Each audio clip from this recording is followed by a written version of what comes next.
Hello and welcome to the newest installment of my 5-minute tip for educators. This week we'll focus on how to steer clear of 2 killers of good leadership. So what are those killers of good leadership? Well, the first one is arrogance. Isn't that one of the biggest turnoffs of a leader? Now, I can't say that I've always been immune of such feelings myself. Not only is it one of the most common faults of a leader, it's also one of the hardest things for a leader to actually realize that he or she is exhibiting. It sort of sneaks up on leaders and before they know it, it's there. So how does a leader avoid allowing arrogance to emerge, grow, and fester in their lives? Number 1, get out of your office and talk with people. Talk with your students, talk with their parents, and talk with your staff. This enables you to show interest in others.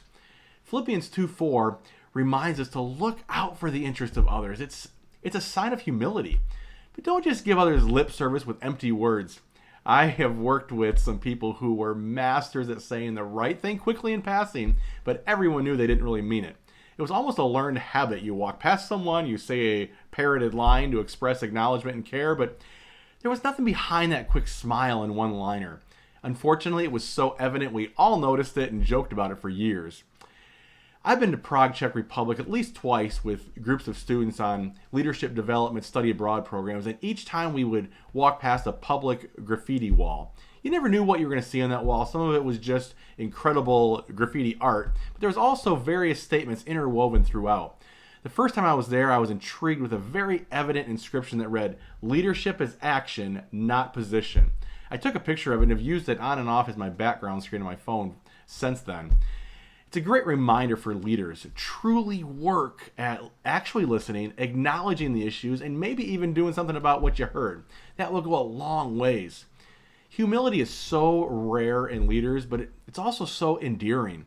Leaders should have followers, of course, but if you want true followers who will run through the proverbial brick wall for you, you need to be a humble leader of action. The second way to fight off arrogance is to ask for advice and constructive criticism. I have more thoroughly visited this point in a previous 5-minute tip video, but will briefly mention it again. Asking your teachers how you can better help them is an act of humility and another way to endear yourself to them. The third way to rid yourself of arrogance and add a layer of humility is to be a servant. Looking once again at Philippians 2, this time verses 7 and 8, you'll find the importance of being a servant to those that you lead. Offering to work the gate at sporting events, picking up programs after a band concert, acting as a sub for a class that needs last-minute covering, or even picking up trash off the hallway floors are all ways to humbly serve. There are obviously countless other ways as well to show this, but talking with others, asking for advice, and serving those you lead are so key. The second killer of good leadership is insecurity, another ugly trait of a leader.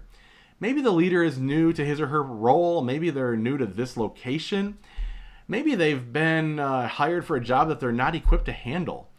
There are definitely people on the wrong seat on the bus all over America. But insecurity is as hard or harder to remedy as arrogance. So how can an insecure leader improve? That's a tough one. First, that leader needs to pray daily. Pray for God to grant confidence, to give know-how, to give clarity for the job at hand. Once again, the Bible offers some words of wisdom. James 1:5-6 says that if anyone lacks wisdom in something, that God will give generously to all who ask in faith. Prayer was the biggest factor in getting me through my early days as a head of school. Secondly, that leader needs to find a mentor. Ask someone who's been or currently is in a position similar to yours. Run ideas by them, ask for advice, and truly seek counsel. As an early leader, I had about 3 or 4 other leaders on speed dial. They were enormously helpful. Thirdly, maybe that leader, again, is just on the wrong seat on the bus, and sometimes that leader just needs to be honest with themselves about that. If someone sincerely self-reflects and is humble enough to admit it, they will know that they're not in the right position for their skill set. Get back into a position where you can thrive. You'll be happier, the organization will be happier as well. So don't let arrogance or insecurity kill your leadership effectiveness and your organization's success. Work at eradicating both of them today. Thank you so much.